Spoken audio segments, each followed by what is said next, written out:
யாரிடா என் shift foreman இருக்கேன். நான் அவங்கள்ட்ட நான் பேச வேண்டிய அவசியமே இல்ல. போர்மேன் கேட்க முடியல, நான் கேக்குறேன். ஏடி சொன்னாரா இல்ல ஏடி சொன்னாரா உங்ககிட்ட பேசக்கூடாதுன்னு உங்ககிட்ட பேசணும். யாருன்னா சொன்னது எனக்கு பேசக்கூடாது. இது எப்போசி கார்டு தானே? இது எங்க ஷிஃப்ட் தானே? இது எங்க ஷிஃப்ட் தானே? இன்னும் ஆண்டி கூட பண்ணலாம். புரியல.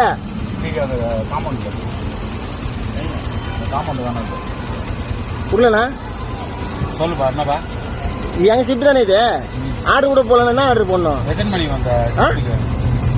2 மணிக்கு வந்தேன். எத்தனை மணிக்கு போகணும்? எத்தனை மணிக்கு வரணும் ஷிஃப்ட் மாத்துறதுக்கு? 1:45 1:30 வந்துடணுமா இல்ல 1 மணிக்கு வந்துடணுமா? நீ யாரு? நானா ஹெல்ப்பரு. நீ வந்து கேள்வி உங்களுக்கு உங்ககிட்ட கேட்க கூடாது. யார் சொன்னா? ஏடி சொன்னாரா என்கிட்ட இல்ல ஏய் சொன்னாரா? ஒரு எல்லை கிட்ட நீ கேள்வி கேட்ட. நான் எல்லை